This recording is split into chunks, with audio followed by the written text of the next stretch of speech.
बिस्मिल्लाहिर्रहमानिर्रहीम। अस्सलाम वालेकुम। प्रोग्राम है royal guest with MR. Anjum और मैं हूं आपका होस्ट प्रोफेसर मोहम्मद रफीक अंजुम। नाज़रीन वतन की दूसरी जंग अजीम के दौरान जब अमेरिका ने हिरोशिमा और नागासाकी में बम बरसाए और जापान को मजबूर कर दिया कि वो कितने टेक थे, तो उस वक्त भी जब दोनों अतराफ के जर्नैल एक कुर्सी पर एक जो है वो जगह बैठे हुए थे और शराइत तय हो रही थी। शराइत क्या तय हो रही थी? 100 साल जो मुआहिदा हुआ उनके दरमियान बहुत सी शराइत तय की जा रही थी। जब बात एजुकेशन पर आई तो अमेरिकन जनरल ने कहा कि जनाब एजुकेशन सिस्टम भी हम चलाएंगे आपका। तो जवाबन जो है वो जापानी जर्नैल ने कहा कि हमने आपकी हर बात मानी है और मान भी रहे हैं, लेकिन एजुकेशन सिस्टम हम आपको नहीं दे सकते। एजुकेशन सिस्टम हम अपने हाथ में रखेंगे। हम बेहतर जानते हैं कि हमने अपनी कौम को क्या पढ़ाना है, क्या सिखाना है और किस तरीके से जो है वो उन्हें मुस्तकबिल में लेके चलना है। तो इस दो टोक जवाब पर जो है वो अमेरिकन जनरल को जो है वो पीछे हटना पड़ा। और फिर नाज़रीन बातमकीन आपने देखा कि वही जापान जो कि जंग से तबाह हाल था, वही जापान चंद ही सालों में अपने एजुकेशन सिस्टम की बदौलत फिर एक उभरती हुई माशी कुव्वत बन गई। तो बात सिर्फ एजुकेशन सिस्टम की नहीं है, बल्कि एजुकेशन सिस्टम में जो उन्होंने करिकुलम दिया, जो उन्होंने निसाब दिया, उसकी भी है। उन्होंने वक्त के तकाजों के मुताबिक अपने निसाब को डाला, अपने निसाब को IT बेस्ड बनाया, अपने निसाब को टेक्नोलॉजी बेस्ड बनाया। और फिर आपने देखा वो कौम जो है जो कि जंग से तबाह हाल थी, जो मायूस कौम थी, फिर उस कौम में उम्मीद की किरणें पैदा हो गई और वो कौम फिर से खड़ी हो गई। जबकि इसी तनाजुर में अगर पाकिस्तान को देखें तो बदकिस्मती से हमारा तो यहाँ एक करिकुलम ही नहीं है। हर अदारे का अपना एक अलग निसाब है। उर्दू मीडियम सिस्टम को देखें तो उनका निसाब अलग है, दीनी मदरसों को देखें तो उनका सिस्टम अलग है, और इंग्लिश मीडियम अदारों को देखें तो उनका अपना ही निसाब है। और इसी तरीके से अगर एलीट क्लास के अरिस्टोक्रेटिक जो तबका है उसके बच्चों के लिए जो अदारे हैं उनको देखें तो उनका कोई अपना ही निसाब है। यानी अजीब किस्म की खिचड़ी पकी हुई है। और फिर हम कहते हैं कि पाकिस्तान तरक्की नहीं कर रहा। पाकिस्तान उसी सूरत में तरक्की करेगा जब हमारे मुल्क का एक ही निसाब होगा, और वो निसाब सिर्फ जनरल एजुकेशन पर मुश्तमिल ना हो, क्योंकि ये निसाब क्लर्क पैदा कर रहा है, ये निसाब बाबू पैदा कर रहा है। हमें चाहिए ऐसा निसाब जो IT पे मुश्तमिल हो, जो टेक्नोलॉजी बेस्ड हो, तब के जाके हमारे जो यूथ है वो अपना मकाम पैदा कर सकेगी। और जो इकबाल ने कहा था कि मैं अपने कौम में शाहीन पैदा करना चाहता हूँ, फिर वो शाहीन पैदा होंगे। और इंशाअल्लाह ताला मुझे उम्मीद है कि आने वाले दिनों में, आने वाले सालों में इकबाल का ख्वाब जो है वो ज़रूर शर्मिंदा ताबीर होगा और ज़रूर उम्मीद की किरणें पैदा होंगी। तो किरणें तो मेरे सामने, आपके सामने यहाँ मौजूद है। ये वो शाहीन है इकबाल के, वो शाहीन है इकबाल के वो बेटे हैं जिन्होंने जरा हट के जो रूटीन से हट के जो है वो अपने मकसद को किसी और तरीके से पूरा करने की कोशिश की। और न सिर्फ पाकिस्तान में बल्कि बैरून मुल्क भी अपना नाम पैदा किया। मेरा एक शाहीन जो है वो ऑडियो वर्सिटी के नाम से अपना एक अदारा चला रहे हैं, और जो मेरा दूसरा शाहीन है वो ऐशविस के नाम से IT अदारा चला रहे हैं। दोनों जो है उनका शोबा एक ही है, IT बेस्ड एक्टिविटीज। और मेन मकसद, मेन ऑब्जेक्टिव, जो मिशन स्टेटमेंट है इनकी, वो यही है कि हम जो पाकिस्तान की जो यूथ है उसको हम अपने पांव पे खड़ा करना चाहते हैं। वो IT बेस्ड नॉलेज हासिल करें और अपने पांव पे खुद खड़े हों, और अपने मुख्तलिफ तरीके जो कमाई के हैं वो भी ये उनको बताते हैं कि आपने इस तरीके से जो है वो अपने हालात बदलने हैं, इस तरीके से कमाई करें। खुदा के बंदो, जमाना जो है वो कहीं कहाँ का कहाँ जा रहा है, और आप जनरल एजुकेशन में सर जो है वो दिए बैठे हुए हैं। तो मैं ज़्यादा अपने तौहीद को ज़्यादा नहीं बढ़ाना चाहता। मैं चाहूँगा कि इनकी बातें आप सुने और ज़्यादा से ज़्यादा जो है वो आपको नॉलेज हासिल हो IT के बारे में। मेरी मुराद जनाब अब्दुल हनान साहब से, जो CEO है ऑडियो वर्सिटी के, और दूसरे गेस्ट जो है वो साद अरशद साहब है, जो कि CEO हैं एशविस के। जनाब आपका बहुत शुक्रिया। Thank you. आपका भी बहुत शुक्रिया। मुझे मालूम है आप बहुत मसरूफ़ हैं, अपनी गुनागू मसरूफियात में से आपने हमारे लिए वक्त निकाला, हम आपके मशकूर हैं, रॉयल चैनल आपका मशकूर है। सर सबसे पहले तो हमें बताएं अब्दुल हनान साहब, अपने इब्तदाई तालीम के बारे में बताएं कि आपने कहाँ हासिल की। मैंने सबसे पहले जो है अपना मैट्रिक जो है GC यूनिवर्सिटी से कंप्लीट किया, और उसके बाद FSC करने के बाद जो है मैंने ग्रेजुएशन स्टार्ट की सॉफ्टवेयर इंजीनियरिंग में, और सॉफ्टवेयर इंजीनियरिंग के फ़ौरन बाद जो है मैंने कुछ अर्सा जॉब्स की, कुछ डिफरेंट ऑनलाइन प्रोजेक्ट्स किए, और बस उसके बाद फिर मुझे ये चीज़ फील आई कि हमारे यहाँ पे जो काम है वो प्रैक्टिकल जो है बहुत कम है और थ्योरेटिकली बहुत ज़्यादा। तो इसी वजह से जो है एक ट्रेनिंग इंस्टीट्यूट स्टार्ट किया, ताकि जो इश्यूज मैंने फेस किए मेरे आने वाले जो नेक्स्ट जनरेशन वो फेस ना कर सके। बिल्कुल सही। जनाब साहब से पूछेंगे, जनाब आपने अपनी इब्तदाई तालीम हासिल कैसे की, कहाँ की?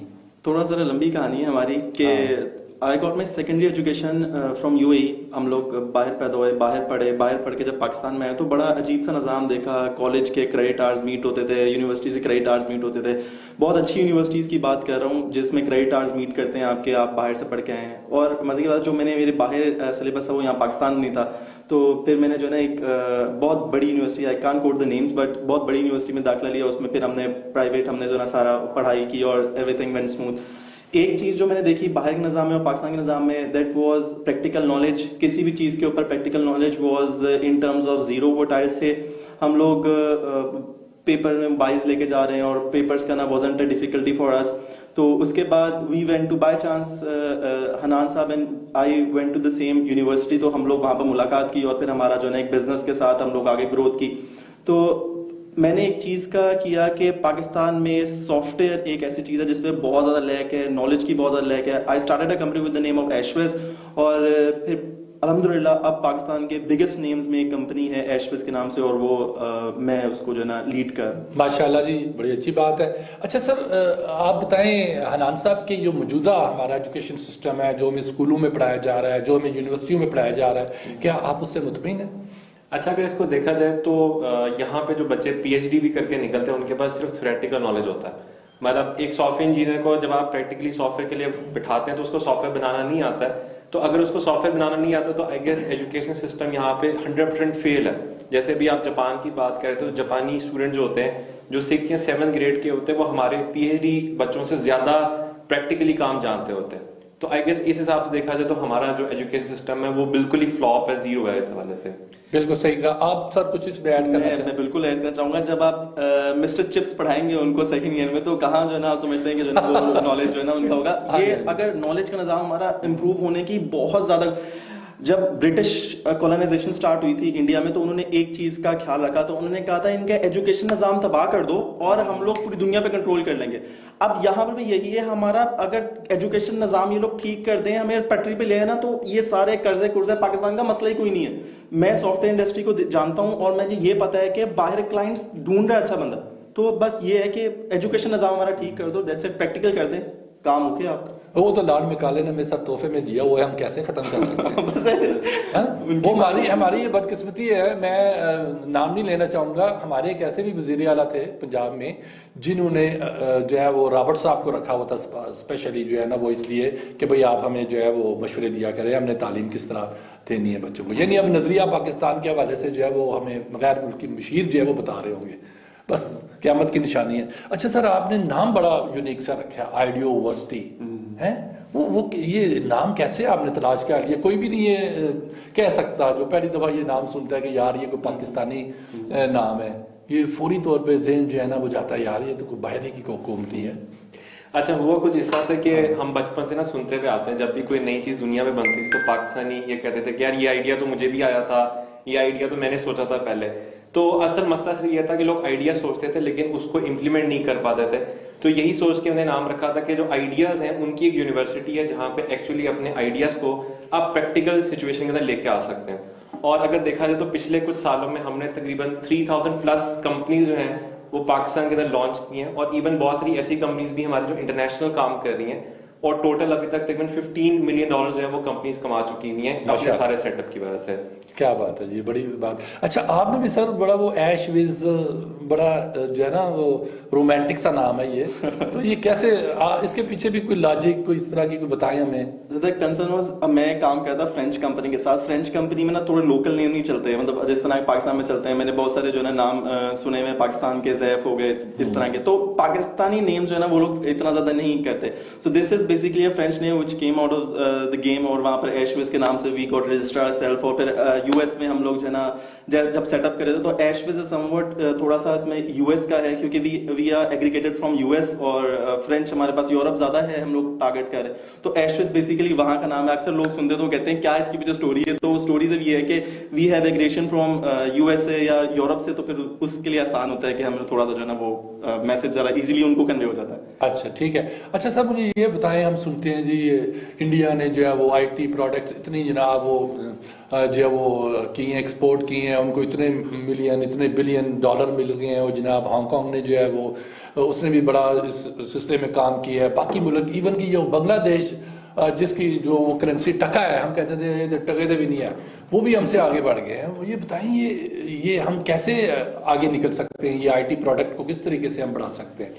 इसका बस एक ही तरीका वो ये है कि हम शुरू से ही प्रैक्टिकल जो है ना काम करें। जैसे अभी आपने बताया, इंडिया जो है इस वक्त तकरीबन $400 बिलियन की एक्सपोर्ट करता है आईटी में, जबकि पाकिस्तान की जो आईटी एक्सपोर्ट है वो सिर्फ $10 बिलियन है, जो कि पूरी दुनिया का 0.1% भी नहीं बनता। और उसकी सबसे बड़ी रीजन ये है कि यहाँ पे जो स्टूडेंट्स हैं उनको ये सिखाया ही नहीं जाता कि जी ऑनलाइन भी जो है पैसे कमाए जा सकते हैं, और भी बहुत सारी अपॉर्चुनिटीज हैं यहाँ पे। जब भी कोई बनता है तो वो डॉक्टर बनता है, इंजीनियर बनता है या आर्मी में चला जाता है, इसके अलावा और कोई फील्ड ही नहीं है। तो ये एक चीज है जिसको हमें इम्प्रूव करना चाहिए। अच्छा साहब, मैंने ये सुना है जी, वो जब भी हम खोलते हैं ना यूट्यूब, तो उधर लिखा होता है जनाब यूट्यूब से पैसे कमाएं, जो गूगल से पैसे कमाएं। ये वाकई कोई हकीकत है या कोई ऐसे ही हमें कोई फैंटेसी दुनिया में लेके जाना चाहते हैं? सर मैं ये बताना चाहूंगा, ये मीडियम मुझे बड़ा अच्छा, मैं शुक्रगुजार हूँ रॉयल न्यूज का कि ये मैं इस मीडियम पे आके बात कर रहा हूँ। ये इतना पैसे मेकिंग स्किल है ना कि सिर्फ आपको कुछ नहीं आता। मैं ये हमेशा कहता हूँ कि आपको कुछ नहीं आता कुछ ना करें। आप सिर्फ यूट्यूब पे अपनी कुकिंग स्किल्स बेचें। आप कुकिंग नहीं आती है आपको, आप गार्डनिंग करते हैं, गार्डनिंग की स्किल बेचें। आपको नहीं आती है, आपको जो चीज अच्छी आती है, आपको पेंट अच्छा आता है, पेंट की स्किल बेचें। आपको मजाक करना अच्छा आता है, शेरो शायरी अच्छी आती है, वो बात करना ज्यादा अच्छी आती है, आप उसकी वीडियो बनाएं। You can just monetize that on YouTube, और मोनेटाइजेशन पे आपको इतना पैसा मिलता है कि on every view you get some amount. और अगर आपकी ऑडियंस इस पाकिस्तान की नहीं है, पाकिस्तान की बाहर की है, तो फिर जो है ना आपको डबल अमाउंट जनरेट हो रही होती है। तो ये इसमें कोई झूठ नहीं है। हाँ, ये एक और मैं इस बात से जो ना एक और बात क्लियर कर दूं, अक्सर एड्स चल रही होती है, घर बैठे पैसे कमाएं, आप घर बैठे एड्स देखें, ये इन ड्रामेबाजियों में नहीं पड़ना।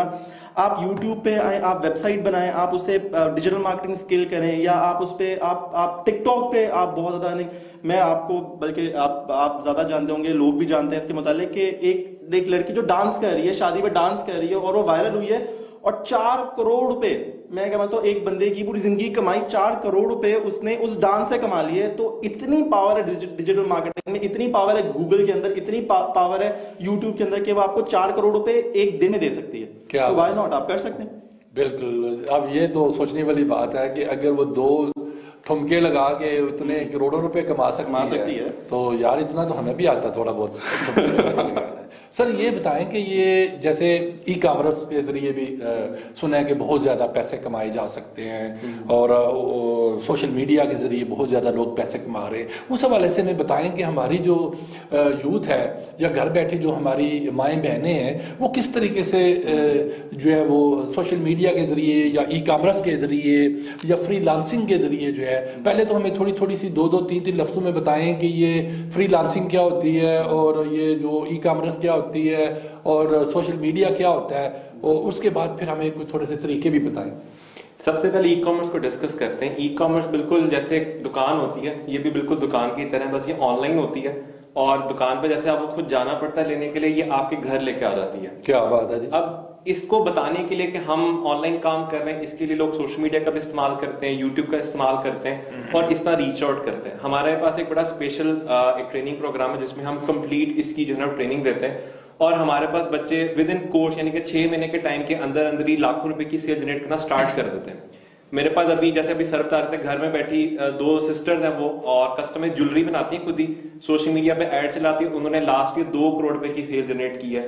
इस तरह से यूट्यूब के ऊपर एक स्टूडेंट था हमारे पास, उसके तकरीबन कोई 2.5 मिलियन सब्सक्राइबर्स होने वाले हैं, तो वो भी तकरीबन 11 से 12 लाख रुपए पर मंथ जनरेट कर रहा है। और भी इस तरह की बहुत सारी चीजें जो कि लोग ई कॉमर्स, यूट्यूब और सोशल मीडिया के जरिए से कर रहे हैं। अब बात करते हैं फ्रीलांसिंग की। फॉर एग्जाम्पल, अगर किसी ने लोगो बनवाना है तो वो क्या करता है, किसी बंदे के पास जाता है, लोगो बनवा लेता है। अब यही वाला काम जब आप ऑनलाइन करते हैं तो ये फ्रीलांसिंग हो जाती है। अब लोग फ्रीलांसिंग अपनी प्रोफाइल बनाते हैं, और जो लोग फ्रीलांसिंग के लिए काम दे रहे होते हैं उनसे जाते हैं, काम लेते हैं और उसके अगेंस्ट एक अच्छा रेवेन्यू चार्ज करते हैं। क्योंकि हम बैठे पाकिस्तान में, लेकिन जो देने वाले बंदे वो बैठे में अमेरिका में, यूके में बैठे हैं, वो डॉलर्स और पाउंड में पैसे देते हैं। तो उनके लिए तो $5 या 5 पाउंड होता है, पर हमारे लिए यहाँ पे अच्छे खासे पैसे बन जाते हैं। तो इस वजह से फ्रीलांसिंग बहुत ज्यादा इन है यहाँ पे।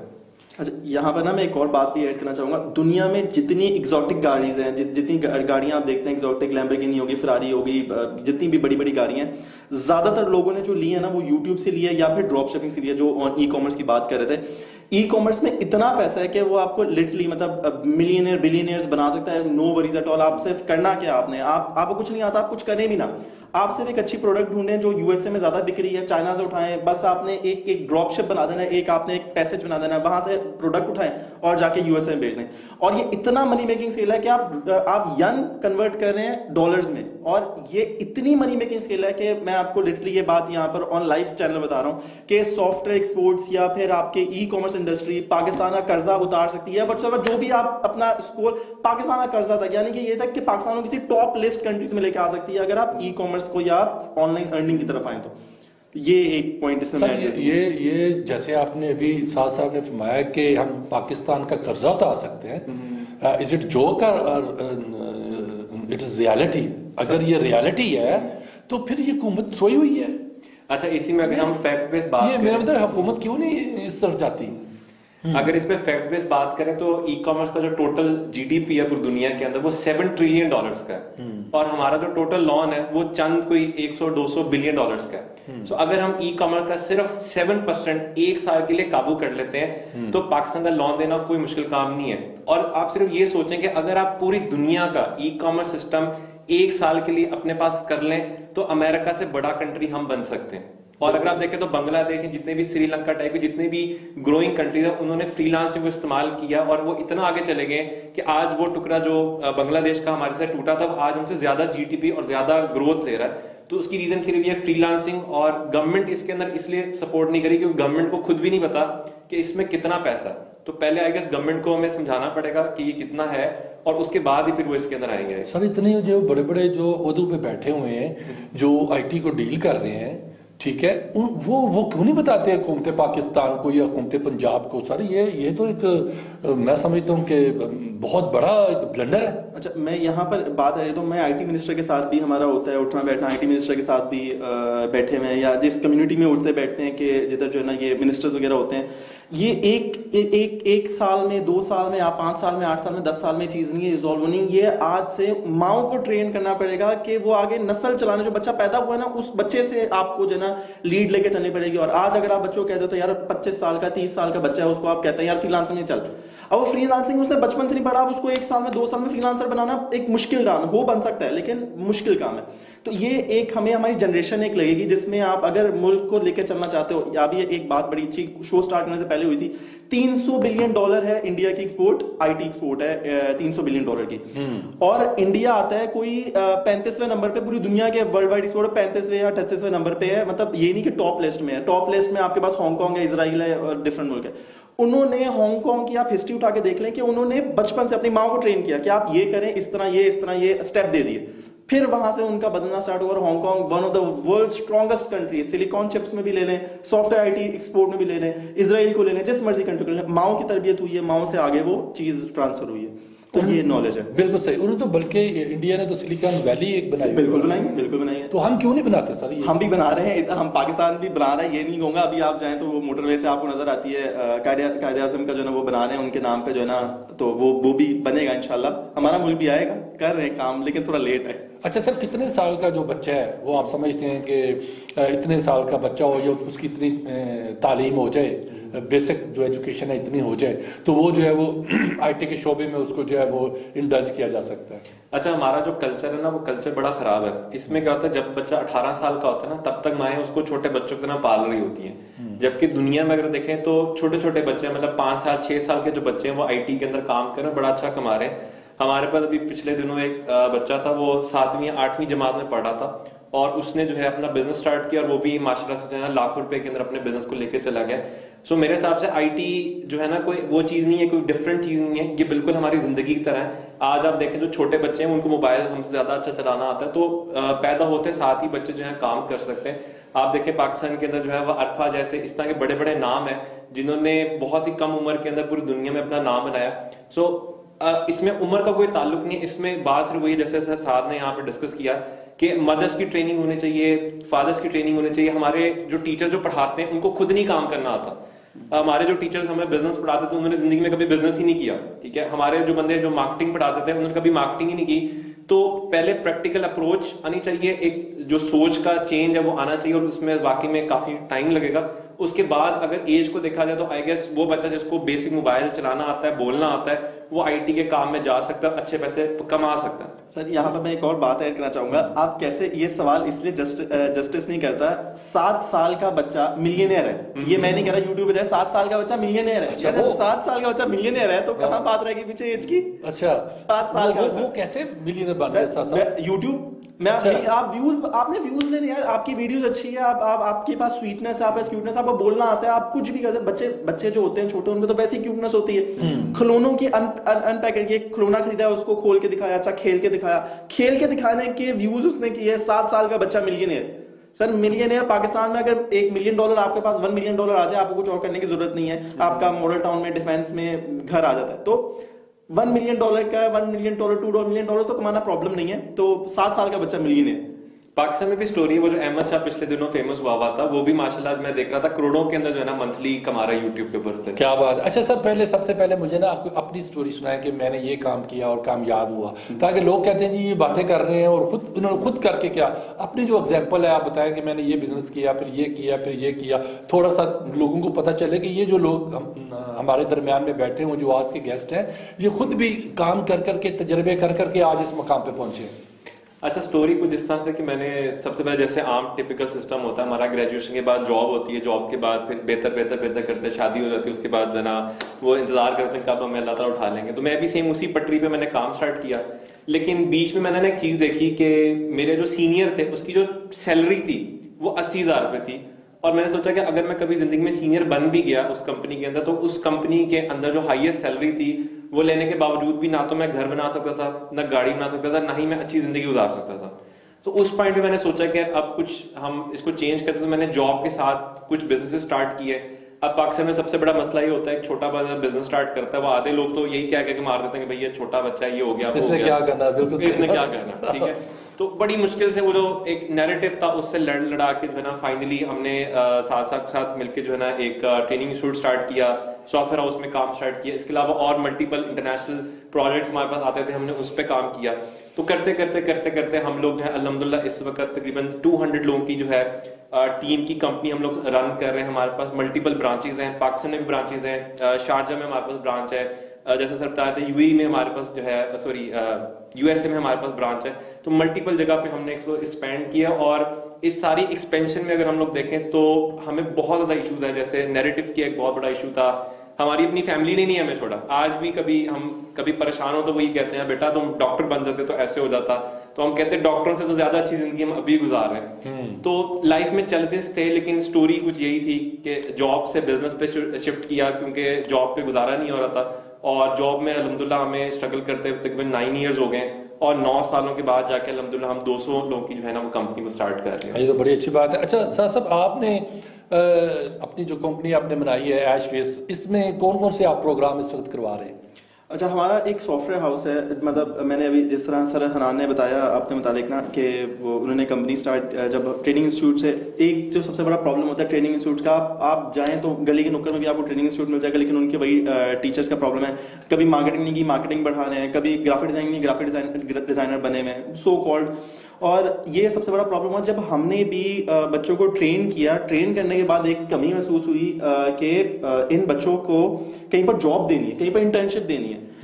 एशविज वो अदारा है जो आईडी यूनिवर्सिटी जिस बच्चे को भी ट्रेन करता है, एशविज is responsible to give the job. और ये भी नहीं कि कोई लोकल जॉब, एग्रीगेटेड आपकी होगी जो उसकी है, चाहे वो इंटर्नशिप करे उसको इंटर्नशिप लेटर मिलेगा फ्रॉम यूएस, मतलब एवरीथिंग इज फ्रॉम यूएस और यूरोप, वो आपको डील कर रहे होंगे। तो द बेस्ट पार्ट वाज कि ये मेरा विजन था कि कोई भी बच्चा जॉबलेस ना हो, कोई भी बच्चा बेरोजगार ना हो। तो ये जो है ना एशविज, जो भी बच्चा ट्रेन होता है आईडी यूनिवर्सिटी से, उसको एशविज पाबंद है कि वो उसको बस ये हो गया ट्रेन अगर है तो वो लाजमी है कि वो इंटर्नशिप और जॉब पे हो। सर कोई शॉर्ट प्रोग्राम भी कर रहे हैं, कोई 2 महीने का या कोई 3 महीने का, 4 महीने का, जिससे बच्चे ज़ाहिर बात है इतना यानी वो सीख जाएं और उसकी बेसिक सीख जाएं और वो अपने काम पे लग जाएं। वो कौन कौन से प्रोग्राम है जो आप करवा रहे हैं? हमने तकरीबन 9 सालों के इस पीरियड में तकरीबन कोई 100 से भी ज्यादा डिफरेंट कोर्सेज बनाए हैं, जिसके अंदर 2 मंथ्स के कोर्सेज भी हैं, 3 मंथ्स के भी हैं, 6 मंथ्स के भी हैं, 1 ईयर का भी है। अभी अल्हम्दुलिल्लाह हम लोग जो है आने वाले कुछ दिनों में जो है 4 इयर्स की डिग्री प्रोग्राम भी जो है हम लॉन्च करने जा रहे हैं। सो एक बच्चा जो कि थोड़ा सा समझता आईटी के बारे में, तो आई गेस 2 या 3 महीने का अगर वो कोर्स करता है तो इतना कैपेबल हो जाता है कि वो मार्केट में जाके काम करना स्टार्ट कर देता है। लेकिन प्रोफेशनल लेवल के ऊपर 6 महीने तक हम रेकमेंड करते हैं, क्योंकि वही वाली बात है, उसका माइंडसेट ही नहीं होता। बड़ी दफा ऐसे होता है, हमारे पास स्टूडेंट्स आते हैं, वो कहते हैं सर हमें बस ना 20-25 हज़ार की जॉब मिल जाए, हम इसी पे खुश हैं, ठीक है। लेकिन पाकिस्तान के अंदर आप देखें तो मिनिमम एक 4 बंदों की फैमिली चलाने के लिए आपको 69,000 रुपीज चाहिए। वर्ल्ड बैंक कहते हैं, मैं नहीं कह रहा, ये वर्ल्ड बैंक कह रहा है, तो 20-25 हज़ार रुपए तो गुजारा ही नहीं है। तो पहले नैरेटिव चेंज करना, उसके बाद करते करते 6 मंथ्स वाला रेकमेंडेड है, लेकिन 2 मंथ्स में भी हम लोग डील कर रहे हैं सारे डिफरेंट कोर्सेज के अंदर, 3 मंथ्स में भी हैं, 6 मंथ्स में भी हैं, और 1 ईयर के अभी हम डिप्लोमास भी जो है वो करवा रहे हैं। सर जो मैट्रिक पास हैं बच्चे, वो उनके लिए आपके पास कौन सा प्रोग्राम है? सबसे बेहतरीन हमारे पास जो है वो DCS IT के नाम से डिप्लोमा है, उसमें हम IT की पूरी ट्रेनिंग देते हैं। उसमें मार्केटिंग होती है, वेबसाइट डेवलपमेंट होती है, ग्राफिक डिजाइनिंग होती है, और सबसे इंपॉर्टेंट उसके अंदर स्किल है वो कम्युनिकेशन की स्किल्स सिखाते हैं। और ये सारी चीजें अंडर द अम्ब्रेला ऑफ एशविज होती हैं, जो कि इंटरनेशनल स्टैंडर्ड्स के ऊपर उसको चेक कर रहा होता है कि जी इंटरनेशनल स्टैंडर्ड्स मतलब कम्पीट हो रहे हैं। मतलब हमारे से पढ़ा हुआ बच्चा ना सिर्फ पाकिस्तान में बल्कि USA जैसे कंट्री में भी जाके अगर जॉब करना चाहता है तो उसको इस डिप्लोमा की बेस के ऊपर जॉब मिल जाती है। और अल्हम्दुलिल्लाह हमारे पास से अभी तक जितने बच्चे पढ़ के गए हैं वो जॉब नहीं कर रहे, वो अपना बिजनेस खोल के जो है ना वो कर रहे हैं अल्हम्दुलिल्लाह।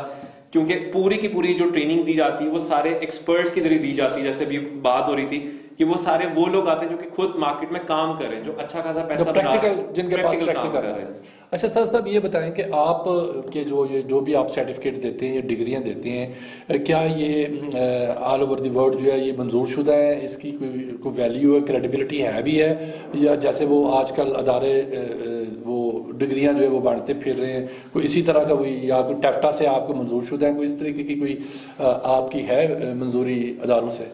अच्छा, यहाँ पर भी मैं एक बात आपको ले रहा हूँ। तो मेरा जो है ना, मैंने जब बिजनेस स्टार्ट किया था ना, तो it took me a very long time कि मैं उसको सेटअप कर सकूँ। मेरा विजन था कि यूएस बेस्ड एग्रीगेशन होनी चाहिए। मैं आपको मेरे एड्रेसेस मेरी वेबसाइट पे हैं, यूके का ऑफिशियल एड्रेस है, यूके की गवर्नमेंट इसको जो है ना एक्नॉलेज करेगी, यूएसए में बिजनेस रजिस्टर्ड है, यूएसए की बिजनेस, जिस तरह से उन्होंने बताया कि हमारा बच्चा सिर्फ कोर्स करें, यूएसए में जाके जॉब करें, यूके में जाके जॉब करें, अगर उसको कोई प्रॉब्लम आ गई तो हमारा यूके का जो ऑफिस है वो उसको 100% हेल्प करेगा, जॉब सपोर्ट करेगा।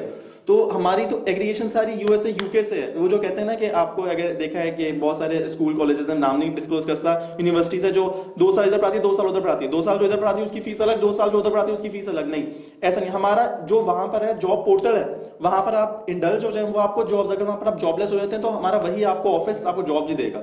तो उनके हमारे जो एमओयू है वो मोर देन 2000 कंपनी से एमओयू साइन है, तो लाजमी है कि आपको जॉब तो मिलेगी, जॉब की टेंशन नहीं लेंगे अगर आप ये करते हैं। अच्छा, इसमें मैं एक चीज ऐड करना चाहूंगा। हमारे पास बहुत सारे जो स्टूडेंट्स आते हैं वो ये चीजें पूछते हैं। तो 17 एक्रेडिटेशंस है पाकिस्तान में डिफरेंट, ये टेफ्टा नेफ्टा के काफी सारे ऑर्गेनाइजेशंस हैं, इनसे भी एक्रेडिटेशन है, और इंटरनेशनल भी अभी बहुत सारी यूएन की काउंसिल जो हमें एक्रेडिट करती हैं। लेकिन असल चीज ये कि हमारा जो स्टूडेंट जाता है वो मार्केट में या तो अपना बिजनेस करता है या विद इन कोर्स ही वो जॉब लेके पहले ही बैठा है। तो अगर उसको सर्टिफिकेट हम नहीं भी देते ना बास का, तो उसके लिए कोई मुश्किल नहीं, क्योंकि वो प्रैक्टिकल नॉलेज पढ़ के गया हुआ। सर्टिफिकेट तो वैसे भी मतलब पाकिस्तान में जिस तरह से डिग्रियां नीलाम होती हैं उसकी वजह से जो है ना सर्टिफिकेट की तो वैसे भी वैल्यू नहीं है पाकिस्तान के अंदर।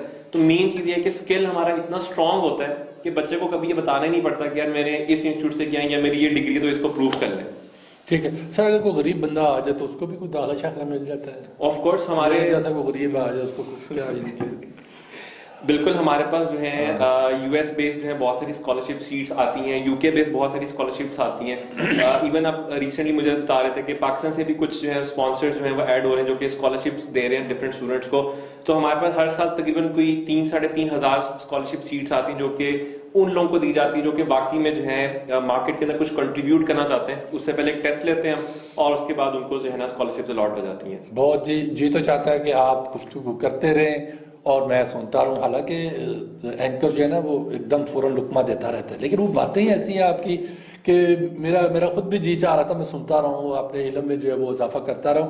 तो सामीन ने बातन की, नाजरीन ने बातन की, मुझे तो बड़ी खुशी हुई है ये सब कुछ सुन के।